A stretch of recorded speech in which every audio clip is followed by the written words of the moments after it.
we had such a great conversation, and I couldn't wait to get you actually on. And it's just so funny because, we've talked about before that I have guests who come in the closet to talk about things that sometimes we want to keep hidden. And your topic is probably at the top.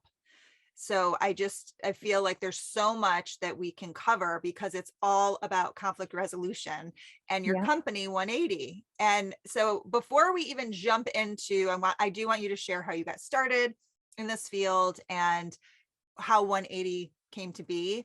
I do want to just let viewers and listeners in on, I have guests who are going to be on the podcast and on the video series, do a questionnaire.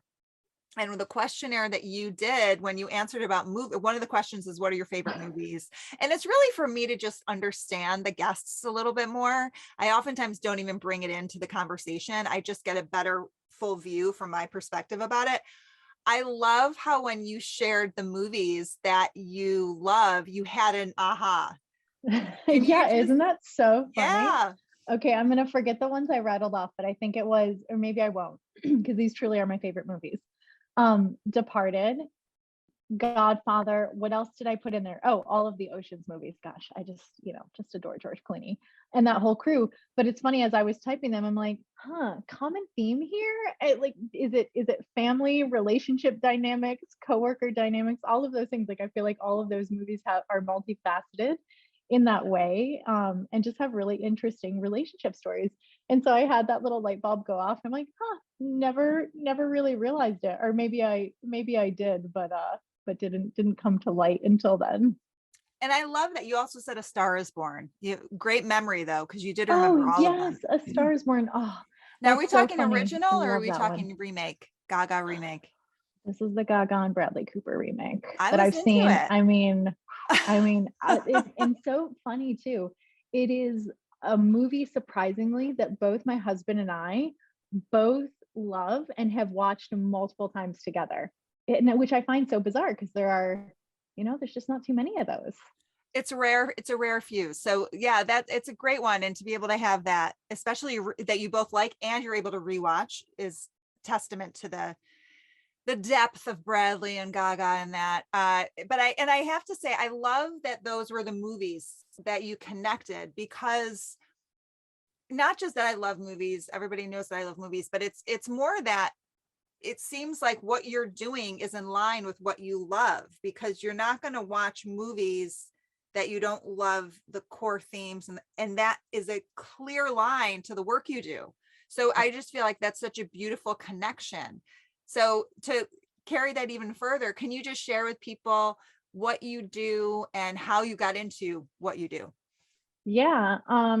So my background is in organizational development, change management, and culture strategy consulting. I started my career at a small HR shop in Richmond, Virginia, which is where I'm located presently, and then moved into a larger but still boutique consulting firm, really focusing on those things. I had the opportunity to work with organizations all over the globe, teams, and every level of leadership across the world. And it was a really wonderful experience.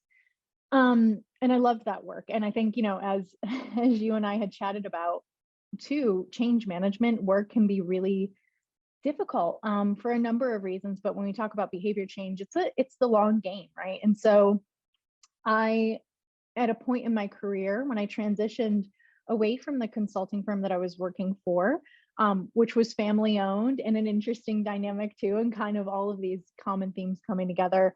But wonderful experience, wonderful learning experience. When I transitioned, I kind of took a step back and said, oh man, what are the things that I enjoy doing, that I'm good at? And not just that I think I'm good at. I sat down, I had coffees with people. I was like, what do other people think that I'm good at, and what my strengths are? And a common thread was really a comfort in the uncomfortable, helping guide or be a grounding source in conversations that were tough or difficult or conflict laden. And so, I'm hearing these things and like, great, well, what does that mean for a career? Like, what role is that at a company? And so kind of started really never wanting to work for myself. That wasn't really an intention of mine. but started exploring kind of, okay, is that an HR business partner? Is that a coach? Is that something else? And found my way to meet with someone who was an attorney turned mediator. And way back when I first moved to Richmond, actually, my whole plan, my life plan was to be an attorney, and ended up kind of falling into the consulting world. And so continued down that path, but met this attorney turned mediator. And he was like, don't go to law school. That's still not like, don't think that that's something you need to check off a list. But your background in organizational development coupled with your skills and strengths are really probably suitable for mediation. Have you ever considered that? I said, no, but one thing that I've observed in my consulting experience is these teams, no matter where they were across the globe, they really were desperate just to be heard, just to have someone from the outside listen to them, what they were going through, whether leadership truly wasn't listening to them or whether leadership was listening but unable to make sort of a change. I think a lot of people really found solace in just being able to talk and be heard. And so that was sort of the inception of what I later formed more services around, which is workplace conflict resolution and mediation. I am a certified mediator in the state of Virginia, and I'm happy to share kind of more about what that looks like. But my certification is in juvenile domestic relations, so child support, child custody, visitation, and soon to be, I have a few more co-mediation hours to do, but family circuit mediation as well, which is divorce mediation. So a lot of those same, but at the end of the day, organizations are like big families, yeah? And so a lot of it is very translatable. So that's kind of that's the short version, the long short version of the journey. Oh, it makes so much, it's just, I love the flow of it all. And I love, and I love the idea of going out and asking people what you are good at and connecting, so that, I mean, we can be so in it that we can sometimes oversee things that come so naturally to us that we don't really look at that as somehow advantageous. It's just a given. So to hear common themes, that's huge. Yeah, and so much of my work too is really grounded in kind of assumption checking is what I call it. And I found that with myself too, I mean, you have assumptions about what you're good at and the type of people leader you are, the type of communicator or listener that you are. And so it was really important to me during that process of kind of like self-exploration, as I call it, to really kind of explore the things that others believed I was good at and not just the things I thought I was good at. It was a little bit of, any transition period can be difficult, I think, or at least for me it was. And so re-finding that confidence and figuring out and hearing some of the things I was good at was a little bit of an exercise in ego boosting as well, which is also helpful. So. It's super helpful. That's where ego can be really constructive instead of destructive. Yeah. To be able to have that, to have like the fire under, to create 180. So can you just walk us through what 180 is, what it does? Yeah. Yeah, absolutely. So 180 is a company. We focus on workplace conflict resolution and mediation. So what that looks like in practice is a few different things. Typically, the way I describe it is people are usually coming to me from one of two places. Either they are proactive, right? And they are trying to get ahead of something happening, or it is a leader trying to equip their employees with the skills to handle difficult conversations, conflict, tension, you name it, at work. Might be a workshop. We do a lot of workshops on conflict management, communication, team dynamics. Some sort of off the shelf, but some of them are more open-ended because, say, there's a new team that's in early formation or new leadership, right? What is the tone individuals and that team want to set for each other, and how do they want to hold themselves accountable? So just clearing the emotional debris sometimes that change can cause, to be able to have those conversations can be really critically important and wonderful in the long run if they're done in a proactive way. The second place that some people come to me from is a more reactive place, and that's okay too, right? Maybe they did a workshop a long time ago, or maybe there's a change in leadership, or maybe there's something that has adjusted over time with an interpersonal dynamic. For whatever the reason, things are not going the way that the team, the leader, an individual wants them to go. And when we're operating from a reactive place, people are coming to me and saying, hey, these people aren't communicating. I can't have this conversation. The trust isn't there. The respect isn't there, whatever the thing is. And we're then working together to figure out, okay, what do we need to do to move forward? In those cases, I'm doing work like maybe one-on-one coaching with an individual. I might, in some cases, I have a few clients where I'm sort of ancillary support to HR to serve as a more objective outside perspective. As I'm sure there are companies where there's a perception of HR where this is what HR is. Maybe it's more technical, or maybe someone's had an experience with HR in the past and the trust is not there. Or maybe someone's concerned about going to HR because they have a really good relationship with that person's manager and they don't feel like that objectivity is there, right? And that is the common thing between whether it's reactive or proactive, is really that objectivity that a mediator or an outside party can bring to a situation like that. Absolutely. And I also feel like there's an inherent part of somewhere within the continuum of self-awareness of where it's going to be reactive or whether it's proactive. And it's one of those things like you don't know, once you know better, do better kind of thing. I think Maya Angelou quote, that's a botched up Maya Angelou quote. Can you speak to the importance of self-awareness when it comes to, so this is kind of twofold, so I'm jumping a little bit, but just Okay. self-awareness in regards to being accepting where you're at, like being honest about where you're at in your role in the conflict. Yeah, it's a really great question and a great point, because so first, one of the first questions I ask is let's say it's a disagreement between two individuals. I have sort of an intake form. I ask people, what's the worst case scenario? Like, what's the worst outcome? And what's the most ideal outcome for you? And then the final question I ask them, there's a few others, but the final question I ask is, are you willing to fully participate in this process? If the answer is no, then there's no more say discussion. no? Yeah, I've had people say, no, I'm not going to go through this, which is a whole separate conversation, right? Around performance. If you're a leader and you have two individuals who are unwilling to talk and one person says flat out, no, I'm not willing to reconcile or work on fixing this relationship. What does that mean? What does that mean for the culture? What does it mean for that team? How critically important to the success of the organization is it that two individuals are able to communicate and work together? These are kind of more philosophical questions, right? That you probably want people to ask and answer at the leadership level. But yeah, I've had people say no. Oh, I've had so many interesting situations, but it's fascinating how people show up, to your point, in these situations, because if there is a conflict or tension, oftentimes that individual is in self-preservation mode, right? And we talk about ego benefiting us, but the other part of ego is protecting us. Excuse me. And so if someone is showing up in ego, in a place of ego where they're self-preservation, protecting themselves, they may not be willing, or they may not be self-aware enough in that moment to kind of step outside of that situation. So I don't know if I'm answering your question here, but self-awareness plays a critical role in being able to understand where you are on the spectrum of being able to communicate, resolve, identify the root issues of a situation. Yeah, you're willing. I'm hearing that being the willingness continuum. Yeah. Where are you willing?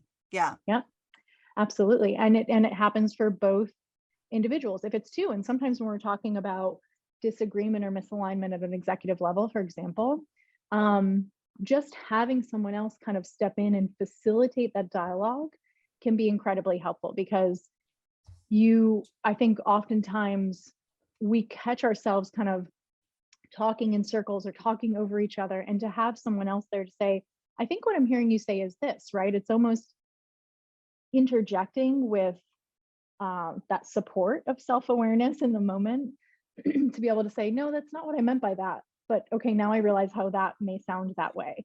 So in some cases, my role is to help people along on that journey of self-awareness as well. Yeah, and you said something interesting. I would love your take on this. So maybe it's the same to you. I'm wondering what you could say in regards to self-preservation. I don't mean versus, but I do look at these as different. So I'm wondering what your perspective is on that. Self-preservation versus self-defense. Oh, that's interesting. I think one is a byproduct of the other. So self-preservation is the physiological response that we have when we feel threatened. Yeah. When we feel like um, we are being attacked. That's sort of, it's the state of mind that we enter. I know we talked about this too, kind of amygdala hijacking and just being emotionally um, overtaken in moments when we feel like someone is coming at us, challenging us. And the defense is the natural response to that, right? And self-defense for some people looks very different, right? Some people may resort to name calling or belittling or talking over or whatever that looks like. Yeah, absolutely. And I love how you went to the just self-preservation and like in regards to our makeup, just how we Yeah. are all as human beings. Because I look at it too as self-preservation, and maybe you said this and I misunderstood it. I look at it like self-defense is our reactive, like initial response. Self-preservation is if we have enough self-awareness to catch ourselves, to pull, like to have a little bit of space to go, oh, you were just about to talk over Natalie. It's because you got triggered. Okay, so now you're pausing. So now you get to check in about the self-preservation piece in regards to speaking up right now is it's self-preservation, it's respect from, I look at self-preservation as self-respect, like respecting yourself, which in the Interesting. end respects the other person, So Yeah. what is do you have anything to add to that? I think that's I think it's really fascinating. I wholeheartedly agree with you on the reactive piece for the defense.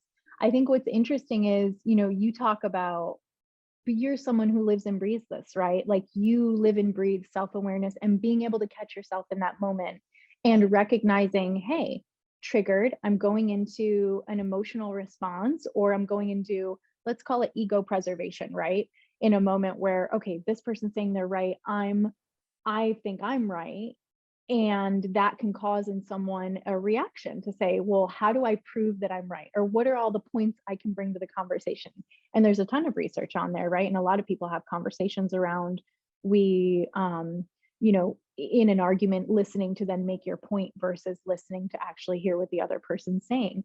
And so I agree with everything. And I think you are, as a human being, it sounds like, because you live and breathe this, someone who is very well versed in identifying when you go into that mode and recalibrating your response or reaction, or at the very minimal, creating additional space between that reaction. When you can catch it, right? I mean, it's like one of those Yeah. things, when I was looking on your website, I saw you shared adjectives that are common descriptions of you, which I think is such a wonderful and creative and playful way for people to get to know you right away. So that was really cool. And one of them was unflappable. And I started laughing because I was like, I was like, that makes sense for the work you do. And I said to myself, and Christy, you are so flappable.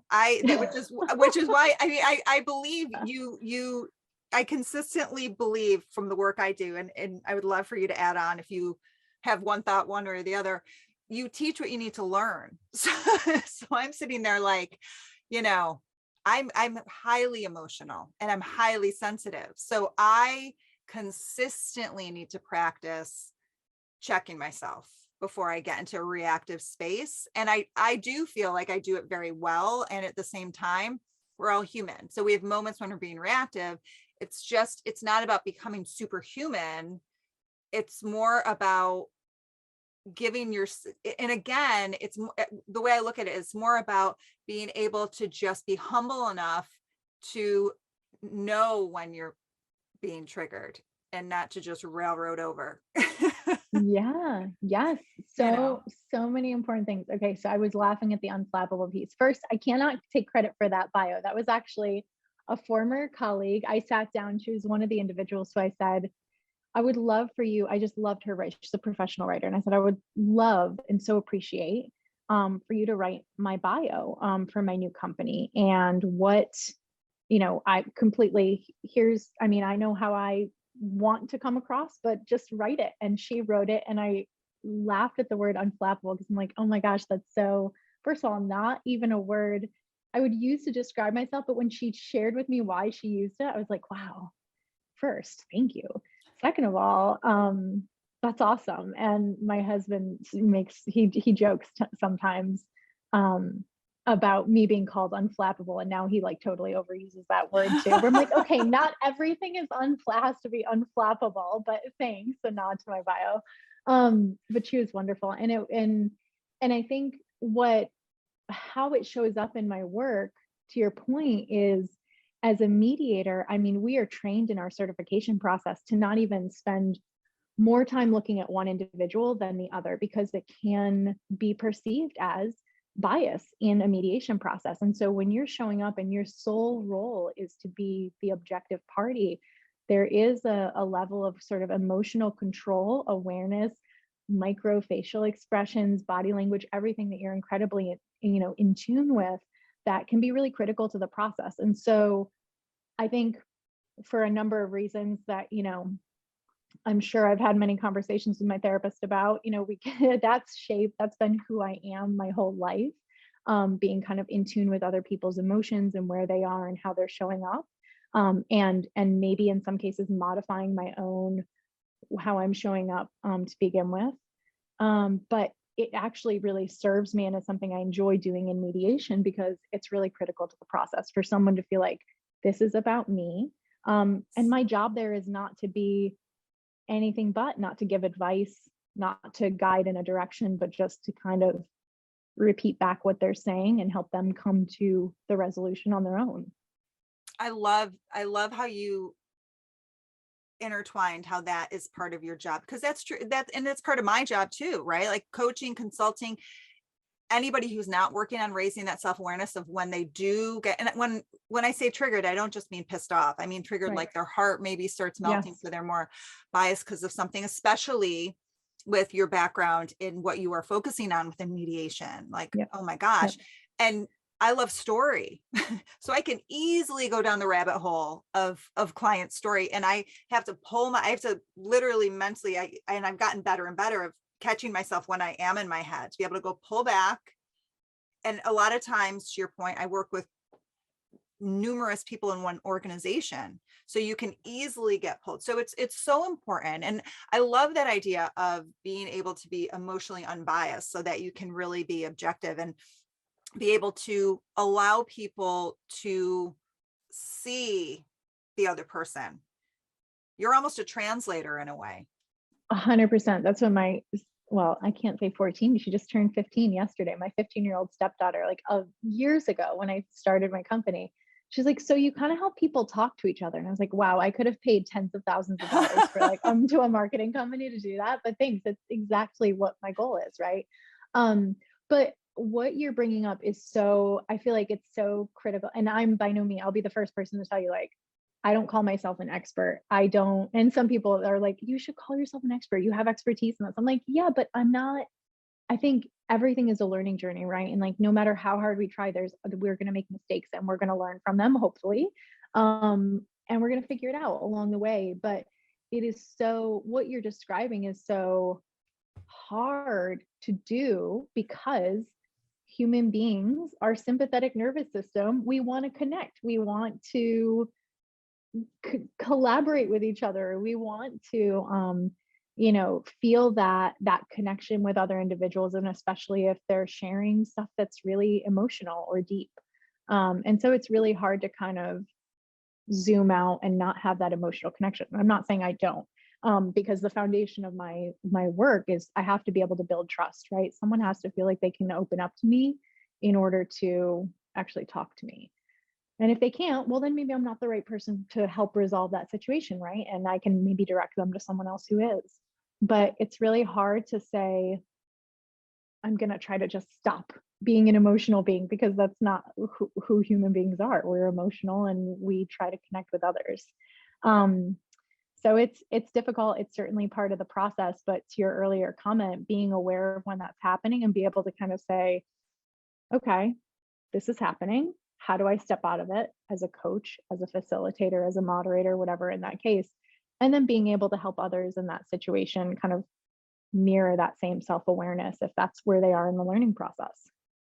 And what you were just saying in regards to being a coach, being a moderator, so many leaders find themselves, whether they call a coach in, like a certified coach, or they call a consultant agency in, they are dealing with this every day, multiple times a day, often. So for leaders who are even beginning to want to practice pulling back, if they have two teammates who are having some sort of conflict, which we'll go into a little bit in regards to that, that's a whole continuum. It's very long. Where would you say that they could start in regards to building that awareness to be able to pull back, to be objective without being cold? Yeah, I know that's the challenge too, right? You don't ever want to come across as like super robotic or uncaring or cold. I think one of the things that we learn as mediators is the power of an open-ended question. And I know this is like elementary for everyone who's ever taken a communication workshop or a listening skills workshop. But when you're in a leadership position and one or two individuals or multiple individuals are coming to you with an issue that has a potential real impact on the business, productivity, morale, you name it, there is a natural desire to go into preservation mode again, right? And say, holy crap, how do I fix this? I've got to fix this for them. I'm the leader. It's my job to fix it. And so if someone, especially earlier in their leadership career, if that is your natural inclination to fix it, stop right there. It may not be your job to fix it in that moment. I'm not saying always, right? Because maybe there's a situation that actually needs a leader to fix it. But my first question to individuals who come to me as a coach or as a mediator in a workplace situation is I say, have you had the conversation with the other individual? That's my first question, no matter what. Have you had the conversation? Have you shared that with them? If they have, my follow-up question is, how did it go? And it does two things. One, it shows them that I have an expectation of how they address a situation, right? If you're coming to me first and you haven't even tried to talk to the other person about it, well, it tells me that we need to back up. If you don't feel comfortable having that conversation with that individual, well, now that's a different type of leadership problem, right? What am I doing on my team to foster open dialogue? Where are there barriers or constraints in place that people are not comfortable having those conversations? And what should I be doing as a leader to better support that? Is it truly a situation where it's an HR or legal issue where there is that lack of safeness or psychological safety to have those conversations? So it opens the opportunity for further discussion around the why and the what, which I think is really, really important. Oh, I love that. And here's the thing is like, yes, open-ended questions seem so cake, like, of course, that's the first step. And at the same time, they keep coming up for a reason, because they work. And they can come across as robotic at first when you're first trying it out, because they may seem forced. I'd be lying if like the first time I started coaching, they didn't feel totally forced. It was uncomfortable. I wasn't used, and so, and I feel like that's something where the more that you can check in with yourself to see where you're at, so that we all have the capability for compassion. It's an inherent part of being human. You may need to warm it up a little bit. You just might need to, and that's something that you can reach out to someone about, where you feel safe to go, it doesn't feel safe for me to be more compassionate because I'm connecting it to this. That's a whole other conversation. But what I'm hearing you say is being able to have those open-ended questions, it empowers the other person. And there's so many videos and articles that you have on your website. So everybody who's listening or watching, anything that you want to extend on to a degree from what Natalie's talking about, I'm going to have your website, obviously your LinkedIn too, within the show notes. And there is a wonderful short and sweet video that you did on enabling versus empowering, which made me think of what you were just talking about. So how to differentiate, how to understand, and that's something, all this stuff that Natalie's saying, she is an expert. I will say that she's an expert here. And so it seems very kind of rolling off her tongue. And at the same time, it's really complex. There's a lot to it because we're all so different, and we're all so connected to the word conflict in so many different ways. So just know that this is just giving you a high level bird's eye view of what it could look like. And if you start wanting to dive in and you don't know where to start, that's when you reach out to 180. That's when you say, hey, I love this. To be honest, I feel really uncomfortable with ABC. Okay, wonderful. I do want to check in with you when you were talking about expert and saying, and I understand from what you were saying, it totally makes sense. Like maybe the hesitancy of calling yourself an expert. However, it made me think of one of the points that you and I had briefly, I think maybe even put on the questionnaire, about imposter syndrome in leadership often being the root cause of conflict. I don't love that happens. I just love that idea because that's so compassionate, like that's so loving. So can you expand on how imposter syndrome, and I think vast majority of people know what that means, but can you give like a Yeah. really quick layman's term for Yeah. imposter syndrome too? I mean, oftentimes the way I see, or rather hear, imposter syndrome show up in my coaching clients, and across teams is, you know, uh, that there's this, it's just an idea of who you are in your head, right? And it's kind of, again, going back to that assumption checking, or how others perceive you, or this idea of not being worthy enough. And actually, there's an amazing professional out there. His name's Aaron Montgomery, and he's a speaker, author, and he actually just did an amazing kind of mini talk video on imposter syndrome. So I will be sure to share that with you. So, and I reshare his stuff on LinkedIn all the time. But I loved, what he talked about, and really this idea that you could have so many accolades, you could have so many awards, a resume full of accomplishments, and still have this feeling of not being worthy, or focusing, the way he put it was really focusing on the negative things that you really make so big in your mind. And I thought, wow, I do it to myself. Everyone does it to a certain extent, right?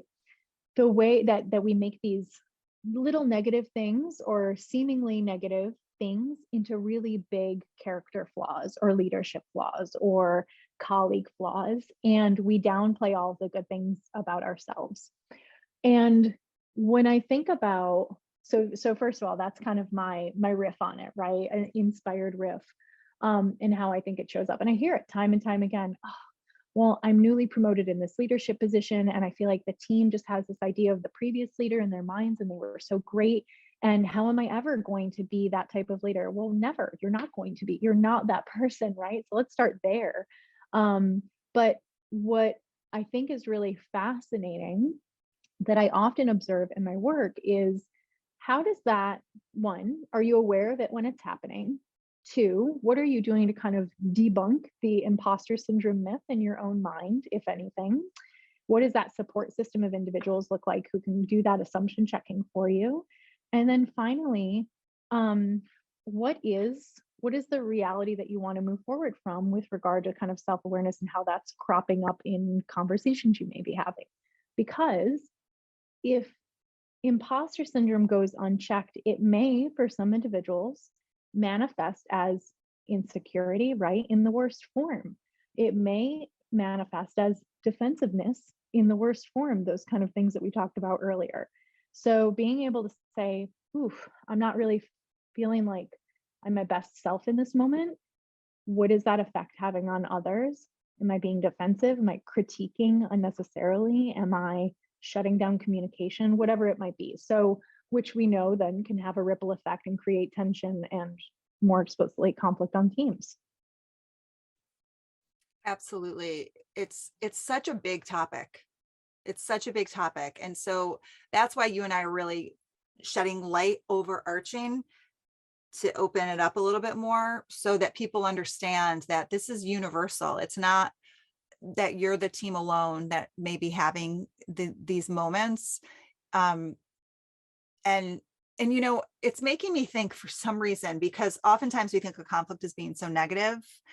And I did hear you, or no, I was reading it on your website in regards to looking at it as difficult conversations often offer the greatest opportunity. And it does sound like a very optimistic okay way to look at it. There's a lot of grounded truth in that. And I would love for you to speak more to that idea, to reframe it a little bit more. Yeah, I appreciate you pointing that out. I mean, and you mentioned it earlier, conflict, everyone has their own relationship with conflict, right? It's like, it's the same way someone says a certain word and you have your own association based on your life experience with what that word means to you. So, same thing with conflict, some people, and this is maybe dependent on life experience, it may be dependent on former bosses, it may be dependent on your natural tendency toward conflict and how you manage it. But some people hear the word conflict and they're like, okay, you want to disagree? Let's go. And they can kind of have that verbal sparring and then leave it and be like, all right, cool, that was fun. Like different viewpoints, but agree to disagree. Let's move forward. And they're unfazed by it. You have other individuals who are like conflict. Oh my gosh, I'd rather go have all of my teeth pulled at once than like engage in a disagreement at work with someone. And it's a terrifying thought. And then there's everything in the middle, right? And so I think just recognizing that everyone has a different, uh, you know, association with the word conflict is really critical. It's actually how I start some of my workshops with one word to describe, how you feel or what comes up for you when you hear the word conflict, because it grounds everyone in an expectation and an understanding that we all view it differently. And from there, just really saying it doesn't have to be a bad thing. It doesn't have to be. It can be. And sometimes conflict is ugly and tense and uncomfortable at work. And sometimes we can look at it as an opportunity to learn about a different perspective, to learn about ourselves and our own communication styles and how we're showing up. And so, oftentimes, and especially when people are coming from a more proactive place, that's really what I focus on, right?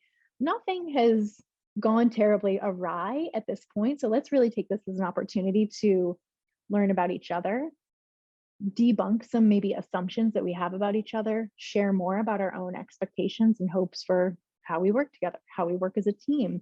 And most importantly, I do a workshop called Disagreement Diffusion Planning. And this is truly based on just getting ahead of conflict before it happens. Because to your point, saying, okay, let's demystify it a bit and let's agree on how we want to disagree before we're in that more emotional conflict state. Which will inevitably, most likely, arise conflict, which it will. And so there's no avoiding it. I mean, conflict is an inherent Exactly. part of being human. And what I'm hearing you say, what Natalie's saying, is that reaching out to 180 or reaching out to a coach or reaching out or whatever it is, just being able to find an objective party to be able to shed light on how you can get a better handle on it. And I love the idea of you having that workshop where you start with one word and everybody responds differently, because it humanizes everybody. It reminds you that just because someone may fly away from conflict does not mean that they're weak. You may hear a little bit more, not saying they get super personal, maybe they do. And you might go, oh, okay, that makes sense. Oh, and you might have a little bit of a guilt for a second. Great. Let it inform you and move on. And then it might be someone who's like ready to go. Okay. Then you hear their history that they had to be ready to go. So it just that, again, it warms up that compassion, which I feel is just so imperative to be able to have that objective perspective, and also the self-compassion for yourself when you have those moments of jumping into that self-defense ego mode. And the other thing that you said too made me think, so oftentimes we think of conflict as being very big and usually negative. It falls over on the negative side, or there's conflict at work, or it's tense. I would love for you to talk about, I'm sure you've heard the phrase positive toxicity in the workplace. Yeah, look at that big smile. I've never seen anyone happier to see positive. And I just feel like there's genuine optimism. We need to break this down, Natalie. Like, if this is like the key part of our conversation, I'm getting really gung-ho about this because Okay. it's not positive or negative, right? Oh. So this positive toxicity is oftentimes going like this to any conflict. So we don't have any problems. We never fight. Like, do you hear, or it's like when in relationship, we never fight. Fill us in on how we can untangle that so that we keep the optimism, Yeah. right? But it's Well, not. I'll tell you, it's so funny. I was having a conversation with a friend about this who's known me my whole life. And I said, I really struggle. I'm struggling conceptually with this like super anti-toxic positivity, right? And here's what I get, and I don't condone is brushing things under the rug or insert whatever phrase you want to use. Like, to pretend that something doesn't exist is ridiculous, right? So if you have a disagreement with someone at work and you can truly move on from it and not feel resentful, whether you explicitly resolve it or not, right? Let's say two people are like, you know what, it happened, it was a long time ago, it was one data point in my multitude of data points with this individual, and you know what, I actually have more positive experiences with them than negative, so it really is not impacting our relationship that much, so I don't feel the need to like sit down, hash it out, and reconcile. And if 2 months from then, they're actually not feeling resentful, it's not taking up any space in their mind and heart, great. All of the power to you. Congratulations. I think that's wonderful. The flip side of that, as we know too well, that happens in organizations is, yeah, I'll schedule the coffee. No, you're right. I need to follow up with them. I need to have a conversation. Great. How did that conversation go? I actually got rescheduled. I haven't had it yet. 2 months goes by. It's fine. It's honestly like so much time has passed. We don't really need to kind of dig it up. But that person feels resentful and it hasn't really passed, but they're pretending or saying, no, no, no, everything's fine. That's a very different dynamic. And so to me, the challenge with where I've been saying toxic positivity, which is it? Or I think positive I toxicity, I same feel like we difference. can interchange. Why can't we Yeah, interchange? Yeah, I love same it. difference. Okay. Whatever, this kind of feigned positivity, right? If it's feigned and it's not a genuine representation of the culture that's actually there, then there are problems, right? Because we know that what happens when resentment builds up, when people are unhappy, when actions don't line up with words. This is kind of fundamentally the biggest thing for me is, are we saying one thing and doing another? And if that is the case, humans are intelligent. We're going to observe that and figure it out. And that is not a culture likely that people are going to feel supported in, or motivated by, and that will have ripple effects across the board. And so, but here's my personal challenge with, I am genuinely a positive, optimistic person. Like, if you tell me a scenario, I will likely try to find a positive angle, and not because I'm trying to downplay, but I'm also a realist. I'm also like, okay, whew, that's crappy, but like, have we thought about this? What about this? I'm a solutions oriented kind of problem solver. That's my conflict management type.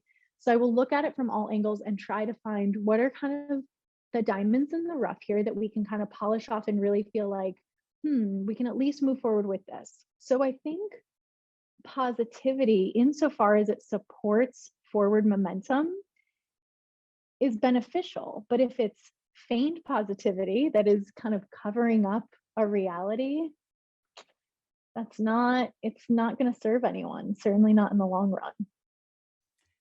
It won't. And I feel like there's, a sense that people aren't sensing that you're not genuinely being positive, and in the sense that if there's a major change happening in an organization and there's major stress going on, there's major frustration within teams, if it's certain departments being more affected than others, or the entire organization, and the leader is so stressed out about it, it's like, well, I'm just going to make sure everybody seems happy, like I want to be the cheerleader. There is a sense that the people do not feel seen at all. So it's like you're dismissing. So it is a delicate dance of, so that's where there's an improv term called yes and, which I had Bob Cullen on. He does business improv, and we talked about how that works with conflict. Raz, which you probably use all the time without realizing it, is the yes and approach. It's not dismissing like yes, but, or no, but. It's saying, yes, this is a super stressful time. And that's where the optimism comes in. I see your eyes lighting up. I love it. And it's also like, I'm off social media for a while. I got rid of Instagram and Facebook just temporarily. But I was following this child psychologist. Dr. Becky is her handle, or Good Inside is her company. Do you ever follow her? Oh my gosh. And so much of what she talks about is just validation, right? And that's, we grow up, it's important for children as they're growing up, but as adults, we need that too, right? Your company's going through, think about Peloton right now. What are they communicating to the employees who are still at that organization that is validating how they're feeling, right? Mm-hmm. This is a scary, uncertain time to brush it off and to be like, hey, we're here, it's good, we're moving forward, we're charging ahead, insert whatever, positive platitudes that you want to throw in there to make people feel good. What you're asking people to do in that moment is ignore their instinct, ignore that feeling in their gut. Kids are really great at this, right? And that's why I love too talking about how we have been conditioned as a society, and as a workforce, particularly in the United States, to really push down those feelings of like, this doesn't feel right, but I guess, look, everyone's smiling and my leader is giving me the thumbs up, so like, I guess I don't need to have the conversation, and we just plow ahead with it without saying, there's probably a reason my stomach's doing a little flip there and it doesn't feel right. And so the more we can kind of be in tune with what that looks and feels like, the better off we'll be in addressing things sooner rather than later. Another book that I love that I read early in my journey with mediation it's called The Anatomy of Peace. And it talks a lot about this idea of, truly at the end of the day, what they're talking about is shame, but shame coming from ignoring our instincts. Yes. And it's really fascinating because we know when you feel ashamed, you're also not showing up as your authentic self, right? Or you're feeling like you've betrayed some part of yourself. And that's what one of the things I loved about the book is, like, when you have those instincts to have the conversation or challenge the toxic positivity and say, hey, I feel like maybe there's something bigger here that we need to address and validate for our employees. And it doesn't seem like we're taking the time to do that. Those are the moments when we're following that instinct, and that allow us actually to not feel shame for ignoring it. And it actually, from a cultural standpoint, it maybe takes a little bit longer and you might need more people on board to do that. But when you do, it can really make all the difference.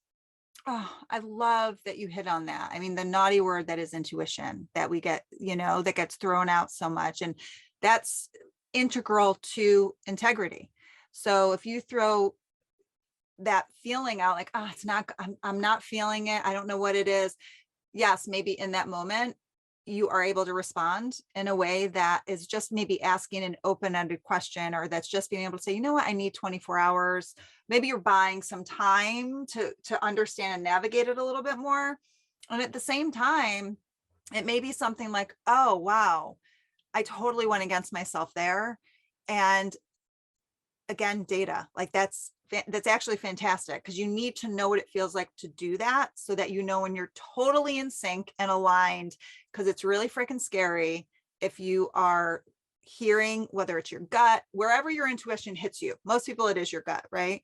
That you are sensing that, yes, everyone around you is saying something else. You automatically, without realizing it, go into our tribal mode of feeling like, if I don't jump on board, I'm going to be totally ostracized. So that's a whole other conversation, which we definitely want to have you back on to dive into more of these. I think it's so important. And it's so funny you brought up Dr. Becky, because one thing I keep saying I mean, I'm very transparent with my clients about, inner child. It's funny you said about Dr. Becky, because she and Dr. Elisa Pressman of Raising Good Humans is another one that's fantastic. I listened to it as a parent and I realized like, wow, this is twofold. It's parenting. It's also for myself. I also bring it in when I have clients, because so many times when we're triggered, it is an inner child part of ourselves that hasn't been completely healed. So there's just this wonderful way of almost humanizing and humorizing it in a little bit. Being able to look at yourself like there is a kid in there that's kind of having a tantrum or that's freaking out. So I love that you brought that up. And I also feel it does start from the top down. So just to end on this note, if you have anything to speak to on this, I definitely jump in. I'm hearing big time that leaders at the top are the ones who have to buy in first and jump in first to be able to set that tone and re-norm the norms that are not working well.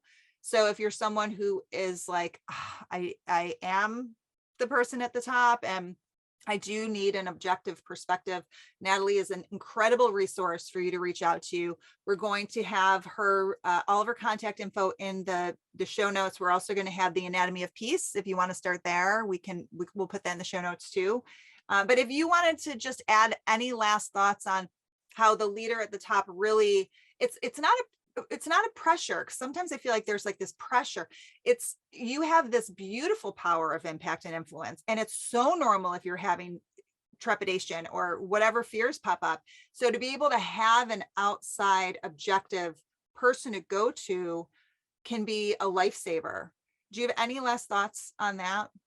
Just just to really double down on your sort of the commentary around tone from the top, and even recognizing, it's we're all so busy, and especially leaders at these at massive organizations with massive numbers of employees, looking literally up across through a Zoom screen to them.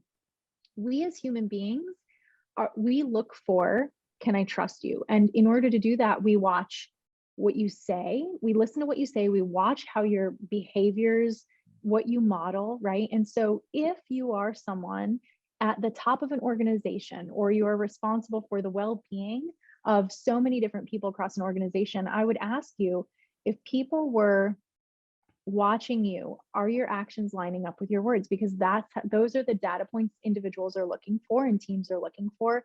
And the more you're building those positive data points, and your behaviors are lining up with your words, the more trust and psychological safety you're going to have in your organization, the better equipped you'll be to handle conflict when it does come up. And it's just so important. It's a wonderful trait to have. But to your point, it can be really difficult to step outside of yourself sometimes and explore whether you are doing that or not. So having a resource is really helpful, I know, to so many people in that position.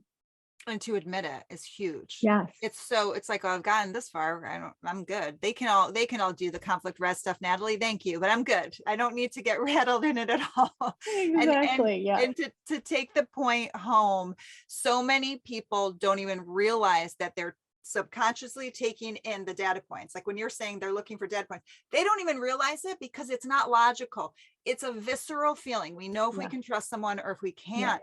So it's not about being perfect at all. It's about just being honest with yourself. And a lot of times, and this is a beautiful part of it, there's so many coaches and consultants out there that there's enough, it's a saturated market. So there's enough that you can check in and say, you know what, do I resonate with this person, so that I can feel totally uninhibited to be so honest with them, not feel judged, and feel that there is 100% concerned. I always say it's 100% concern, 0% vested interest. That's like the ideal matchup, So Natalie, this was fantastic. I just want to give a few more plugs for some of the offerings that 180 has. In addition to one-on-one coaching, they have interactive trainings, and they're all broken down by subject right on their website, which we'll have in the show notes. And then speaking engagements, if you want to hire Natalie, 3 main focuses are conflict as a catalyst, creating safe spaces for productive dialogue, and I love this one. I love the whole idea and the title, the anatomy of an apology. Yeah, it's a really good one and really excellent. I mean, for anyone in a company, but I mean, again, everything we've talked about, acknowledging, being aware, and that extends through to apologizing when you haven't showed up as the best possible leader for your team or your company, right? And how do you go about that in a way that rekindles that trust and belief on behalf of your employees is really, really critical. And so, yeah, it's thank you for calling that out. I love it. I love everything you're offering. I love everything that you're doing. I feel it's just so imperative. It's so fantastic and it's so healing. There is healing in the workplace that a lot has to be done, and it starts with this. So I will have it in the show notes. Like I said, Natalie, for people who are listening, where can they find you? LinkedIn is a great resource. You mentioned the website. I have a lot of videos and articles up there if you're looking for kind of a more bite-size tips and techniques to use more immediately. LinkedIn, I'm out there. I welcome connections with individuals, and I'm happy to share additional resources or course offerings. And then my email, natalie@180.io, is a great way to get in touch with me as well. Wonderful. Natalie, thank you so much. And I look so forward to having you back. Thank you so much, Christy. I appreciate it.